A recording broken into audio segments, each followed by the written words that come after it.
Andy for Last Bell Boxing down at Riley's Gym in Sheffield.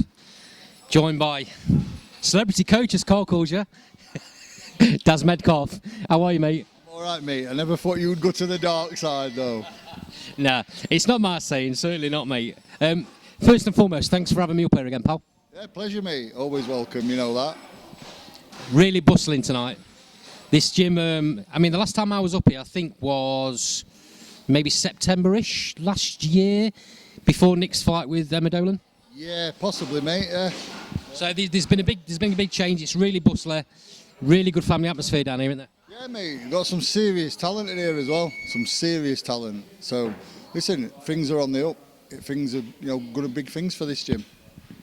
So I've watched a little bit of pad work you've been doing with two of your big fighters.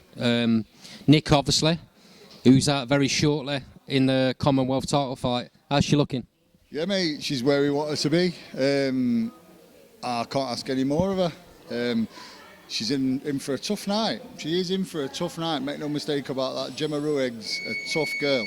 She's fought everybody, and I've got utmost respect for Gemma, as has Nick. So preparation's been no stone left unturned, as the saying goes. That partnership's what? 2 years, year and a half old now? 2 years old? To be fair, mate, as a main trainer, I think possibly, yeah.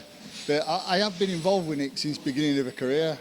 For a pro debut or in a corner. I think there's a good picture somewhere, actually, her glaring at Claudia Ferengi, and I think I'm in her ear. I've captioned it a few times. I was there for Bukra, El Kwasi as well. In fact, I've been there for all the fights, and I was the main trainer for Ivanka Benova. She was outstanding that night. Yeah, she was very good. Listen, mate, I'll be honest, I thought she was good v Bukra. She wasn't her best, but Booker's a strong girl, again, fought everyone. And Nick stood with her a little bit too much. And listen, she won every round for me, but to score it only by 2 were a little bit dodgy for me. But the right girl won. She was outstanding against an outstanding fighter in Emma Dolan as well. Props to Emma, very good fighter. Wish her all the best for her future, and I'm sure she's going to turn Shannon Ryan over. But Nick Morvan held her own. Close fight, but just want to be that night. But we'll learn. Nick's had a tick over since then, early February, Catapap. What was the thought process behind that? Because there was always the possibility that this upcoming Commonwealth fight was maybe on the cards. Yeah, she just wants to get out. I mean, the thing is, Nick's a fighter where activity is beneficial for her. And listen, there were a lot of stick online about the opponent, Catapap. But it's like, listen, I replied to one person, and I was only going to reply to one person and let the other idiots read it. It was basically, they were saying, she's beat up a kid. She's beat up a kid. Like that. Listen, the fight before, Catapap took Amanda Serrano's golden girl, the Olympian, I can't quite remember her name, took her the distance and gave her some trouble. Nick didn't get out of first gear. Nick did not get out of first gear. In fact, she didn't get out of first gear that much. She stood and bullied her. When that's not what we wanted her to do, but she felt so at ease in there, she just did what she wanted. I was just speaking to Nick after I just did a little bit of filming on the pads there. You'd walked away. I waited till you'd gone away because I don't want to make your head any bigger than it already is, mate. But I said to Nick, the improvement from that first session. Do you remember when I came up to the gym in Doncaster? There was only me, you and Nick there. Yeah. I'll give a big shout out to Wilby Carr as well, to Colin and the guys down there, because that gym was instrumental in my journey with Nick. So appreciate that. I was just saying to her, the difference in her as a fighter now from that first session. People have to look back because I think I took a little bit of pad footage that day as well.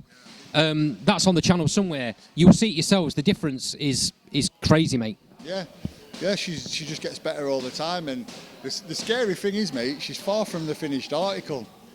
I've got loads more that I need to teach her. And if that comes right on fight night, then Listen, she's just a sponge. She takes everything in, what I tell her and what I show her, and she's a pleasure to train. I know that you and Nick and the gym and all the other coaches here, I know you don't look past the next fight of their fighters. But that being said, Nick comes through this Commonwealth title fight. There's some massive domestics and then onto world level, surely. Well, I'll be totally honest with you with that question, mate. And I don't mean this in a rude way. I'm not going to answer that question out of respect for Gemma Ruegg, because I ain't looking past Gemma Ruegg, and neither is Nick. You know, I'm not deflecting it. I've just got the utmost respect for Gemma, and she's too good to look past. Fair comment, mate. Appreciate that. Right, moving on to the other fighter that you've currently got under your wing, Ebony Bridges. I had a little bit of a sneak peek at what you were doing there, giving nothing away. There's a nice connection already. Yeah, mate. First time we did a session, we gelled, I think. You know, she might say second, but yeah, I think first time we did pads together, did a bit of training together. Yeah, we gelled, and listen, it wasn't even spoke about me being her trainer.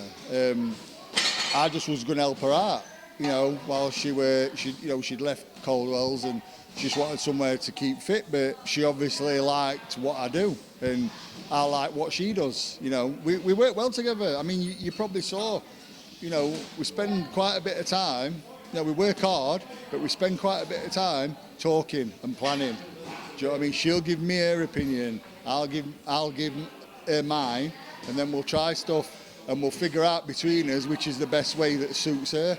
And, you know, that's just how I work. I adapt to the fighter because that's who's getting in. You know what I mean? They're getting in the ring, not me. You don't often see that in gyms, mate. I was going to bring that up. I stood watching and I saw that interaction, and then you tried something straight after that she'd said, and then you tried something straight after that you'd said, and you figured out between you which one worked better for that scenario. Yeah, that's what it is. We're a team. I mean, listen, I'm working under Brian and Kaylee as well. Obviously, I'm Ebony's main trainer in England, and they're her main trainer overall, Brian and Kaylee. And listen, I can't wait. I mean, Kaylee's a two-time world champion. Brian's a wealth of knowledge, an ex-pro himself. Got his gym, got loads of fighters. So listen, I can learn off them. Do you know what I mean? It's like, I think when you decide that you know it all, that's when you start going downhill. It'll be interesting to see what happens next for Ebony. Obviously, nothing currently planned in, and I'm not going to ask you what your thoughts are because there's no point. I'll be honest, mate. I don't know. I don't get involved in it. She deals with all that. She's, that's her. That's her job and her manager's job, not mine. I'm just there to help get the best version of Ebony in that ring. I'll tell you what I am going to say though, mate. This gym's a family atmosphere. Ebony walked in, no glitz, no glamour, no I am, which you would get from a lot of other people in her position that's been as successful as she has. You know, you get that where the rest of the gym would stop and look. Ooh, look who's just walked in. None of that, because it's a family atmosphere. She got her head down, warmed up herself, got her head down, got on the pads with you, did a business. None of the glitz and glamour that everyone always accuses her of. Yeah. Listen, we planned it. We planned what we're going to do. We planned what we're going to do. You know, earlier on, I mean, I've been on a course at work, and I said to her, you know, if I might not get out till this time, and she said, right, I'll be at the gym at 4. I'll get my wraps on.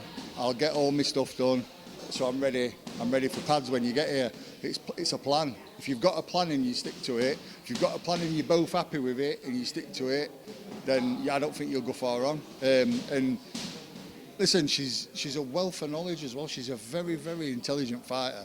Very intelligent fighter. You know what I mean? She knows what she's good at. Do you know what I mean? And the thing is, I'll be honest, she's very good at most things. Do you know what I mean? She punches really hard.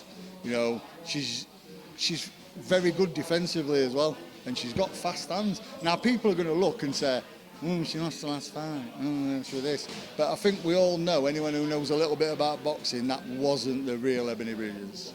You know. So, all I'll say, and I'm probably going to get people saying, well, who's he? Who's he trained? Listen, just watch her performance when she's in ring. You know, once, with me, Brian and Kaylee's influence, listen, she's gonna reign again. No danger. Can't wait for that to happen, mate. Can't wait for the next fight. It's going to be interesting to see what happens, who she picks, who the fights get matched against, because there's obviously a lot of opportunities there. You know, 2 world champions that she could go, 3 world champions she could go in against. Obviously, Yoshido, who's taken the belt from her, that would be one I'm sure she'd want to get back in with. Yeah, I think that's obvious. That, you know, it doesn't take a genius to know that she wants that belt back. But she also wants the others.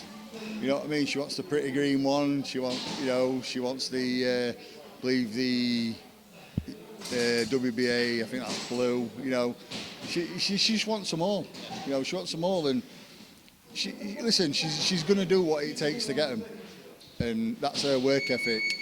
She's got an amazing work ethic, and she's just easy to train. Okay, moving away from the gym slightly, mate. I want to get your comments on what happened last weekend. Fraser Clark, Fabio Wardley. I think we all had predictions of what we thought were going to happen. Didn't turn out the way any of us thought, I don't think. What a fight, though. Yeah, cracking fight. For a long time, on a bank holiday, I stayed in and watched boxing. I believe I told you that as well. Because usually I'm out. But now I thought I'll have a night in, have a pizza and watch boxing, and I'm glad I did. Amazing fight. A lot of art shown by Fabio as well there. And I have got to say, I pity them people who in white collar who ran into Fabio on that scene in Ipswich. Oh, you know, to quote Ricky Hatton, if you found Fabio in bed with your missus, you took him in, wouldn't you? Do you know what I mean? Very, very, very tough. Very tough, very, very tough. And shown the art of a champion. I do think Fraser was a bit hard done, a bit unlucky. Not as hard done to us, I think he's a bit unlucky. I think we were exchanging scorecards, weren't we?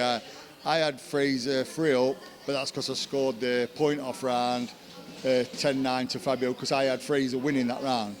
But if I had scored it 10-8, I still had Fraser winning by 2. Listen, close fight, not going to scream robbery. The winner was the fans. Let's do it again, innit? It's got to happen again, hasn't it? Yeah, it has. Yeah. Let's do it again. You know, it'd be a barnstormer because they're both going to want to prove something. You know, they both probably felt they won. So, and I love the respect after as well. You know what I mean? There was none of this. Oh, I've been robbed. It were like, it was ultimate respect. It's probably the only sport where you can beat 7 bells out of someone and be the friend after. Yeah, there was a little bit of needle building up to the fight. Not horribly, but you could see that there was an edge there. And obviously they've shared the ring. They've shared the ring for 12 rounds, as you've said, beat lumps out of each other, and you saw the exchanges in the changing room afterwards. It's nice to see, right? It's brilliant to see, mate. It's brilliant. We don't need all this rubbish. Do you know what I mean? We don't need people to say, I'm going to put you in a box and, I'm going to put you in a wheelchair and all that crap. Don't need it. You know, if you can fight, you can fight. And 2 fighters came together and gave it their all. Daz, much appreciated. Thanks for talking to me again, mate. And again, thanks for having us up here. It's always great coming up to Riley's. Really good atmosphere in the gym. And all the fighters appreciate the time. Hopefully they appreciate the time that last bowl show. You know, it's really good coming up. Thank you very much. And I'll see you very shortly, mate. All right.